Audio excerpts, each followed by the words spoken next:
ನಾವು ನಿನ್ನೆ ಸಾಯಂಕಾಲ ಒಂದು ಸುತ್ತ ಹಾಕಿದ್ವಿ ಅಯೋಧ್ಯದಲ್ಲಿ ಜನ ಕಾಣ್ತಿರ್ಲಿಲ್ಲ. ಅಂದ್ರೆ ತುಂಬಾ ಕಡಿಮೆ ಪ್ರಮಾಣದಲ್ಲಿ ಜನ ಇದ್ರು. ಕಡಿಮೆ ಪ್ರಮಾಣದಲ್ಲಿ ಜನ ಇದ್ದಾಗ ನಮಗೆ ಆಶ್ಚರ್ಯ ಆಗ್ತಿತ್ತು, ಅಯ್ಯೋ ಎಲ್ಲಿ ಹೋದ್ರು ಜನ, ರಾಮಲಲ್ಲ ದರ್ಶನಕ್ಕೆ ಬರ್ತಾ ಇಲ್ವಾ, ಎಲ್ಲಿ ಹೋದ್ರು ಜನ ಅಂತ. ಆದ್ರೆ ಜನ ನಮಗಿಂತ ತುಂಬಾ ಬುದ್ಧಿವಂತರು.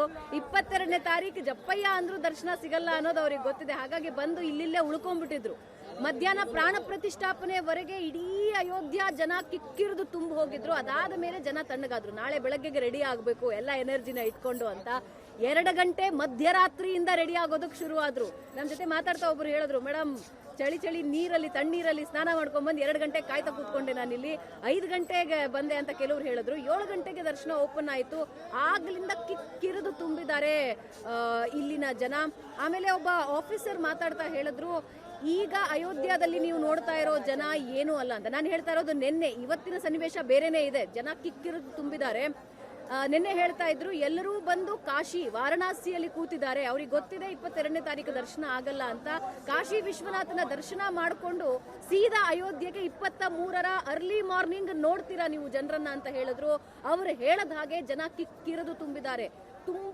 ದರ್ಶನ ಹೆಂಗಾಗ್ತಿದೆ ಅಂದ್ರೆ, ಎಲ್ಲರೂ ಹೇಳ್ತಾ ಇದ್ದಾರೆ ಎಷ್ಟು ಟೈಟ್ ಸೆಕ್ಯೂರಿಟಿ ನಡುವೆಯೂ ಕೂಡ ಬಹಳ ದೊಡ್ಡ ಸಂಖ್ಯೆಯಲ್ಲಿ ಜನ ಬರ್ತಿದ್ದಾರೆ ಅಂತ. ಇಲ್ಲಿ ಒಂದಷ್ಟು ಜನ ನಮ್ಮ ಕನ್ನಡಿಗರೇ ಇದ್ದಾರೆ. ಕನ್ನಡಿಗರು ಎಷ್ಟು ಜನ ಸಿಕ್ಕಿದ್ದಾರೆ ಗೊತ್ತಾ, ಅವರನ್ನು ಮಾತಾಡಿಸ್ತಾ ಹೋಗೋಣ.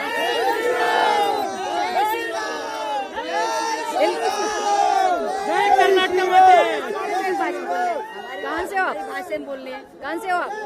हम नागपुर से, महाराष्ट्र से। महाराष्ट्र से। दर्शन हो गया आपका? हाँ हो गया। कैसा लगा? 1 नंबर लगा। मोदी जी ने 1 नंबर स्वर्ग से सुंदर बनाया। Okay okay. ಬೆಂಗಳೂರಿಂದ ಬಂದಿದ್ದೀನಿ. ಬೆಂಗಳೂರಿಂದ ಬಂದಿದ್ದೀರಿ. ಈಗ ಆನ್ಲೈನ್ ಬುಕ್ಕಿಂಗ್ ಏನೋ ಮಾಡಬೇಕು ಅಂತ ಕೇಳ್ಪಟ್ವಿ, ಹೌದಾ? ಏನಿಲ್ಲ ಮೇಡಮ್, ಆನ್ಲೈನ್ ಬುಕ್ಕಿಂಗ್ ಏನಿಲ್ಲ, ಡೈರೆಕ್ಟ್ ದರ್ಶನ. ಡೈರೆಕ್ಟ್ ದರ್ಶನಕ್ಕೆ ಬಂದಿದ್ದೀವಿ. ಎಷ್ಟೊತ್ತಿಗೆ ದರ್ಶನ ಆಯ್ತು?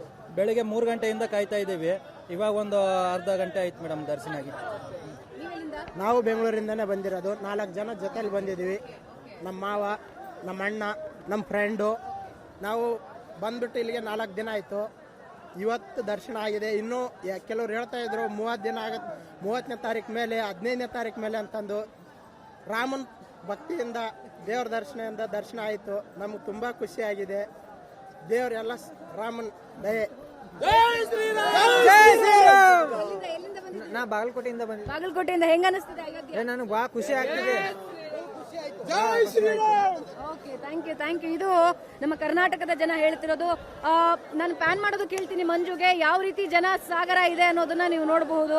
ಹಾಗೆ ಎಂಟ್ರೆನ್ಸ್ ನಲ್ಲೂ ಕೂಡ ಜನ ತುಂಬಿಕೊಂಡಿದ್ದಾರೆ. ಸೊ ಮಂಜು, ನಿಮ್ಮ ಲೆಫ್ಟ್ಗೆ ಪ್ಯಾನ್ ಮಾಡಿ. ಜನ ಹೋಗ್ತಾ ಇರೋದನ್ನ ನೋಡ್ತಾ ಇದ್ದೀರಾ. ಪ್ರತಿಮಾ ಅಂಡ್ ಶ್ವೇತಾ ಯಾವ ರೀತಿ ಹೋಗ್ತಾ ಇದ್ದಾರೆ ಅಂತ. ಬೆಳಗ್ಗೆ 7 ಗಂಟೆಗೆ ಬಾಗಿಲುಗಳು ಓಪನ್ ಆಗಿದೆ. ಆಗಲಿಂದ ಕೂಡ ಹಿಂಗಿದ್ದೇ ಸನ್ನಿವೇಶ ಇದೆ.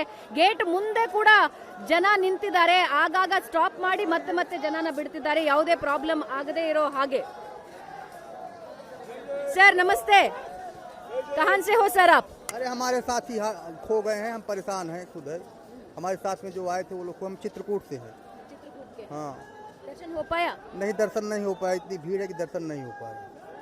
नहीं होने की अभी वो हम नहीं पहुंच पाएंगे। वहाँ तो कोई व्यवस्था नहीं है ना। ओके, व्यवस्था नहीं है, इसके लिए नहीं जा पाएंगे। बहुत सारे लोग हैं अंदर? बहुत सारे लोग हैं, बहुत भीड़ है।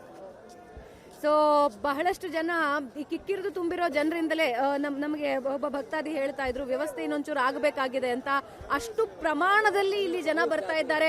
ಇದು ನಿರೀಕ್ಷಿತ. ಇಷ್ಟೇ ಪ್ರಮಾಣದಲ್ಲಿ ಬಾಲರಾಮನ ದರ್ಶನಕ್ಕೆ ಜನ ಬರ್ತಾರೆ ಅಂತ. ಯಾಕೆಂದ್ರೆ ಕೇವಲ ಒಂದು ರಾಜ್ಯದ ವಿಷಯ ಅಲ್ಲ, ಇಡೀ ಭಾರತಕ್ಕೆ ರಾಮ ಮಂದಿರ ನಿರ್ಮಾಣದ ಕನಸಿತ್ತು. ಆ ಕನಸು ಸಾಕಾರಗೊಂಡಿದೆ. ರಾಮಲಲ್ಲ ನೋಡೋದಕ್ಕೆ ಜನ ಹರಿದು ಬರ್ತಾ ಇದ್ದಾರೆ.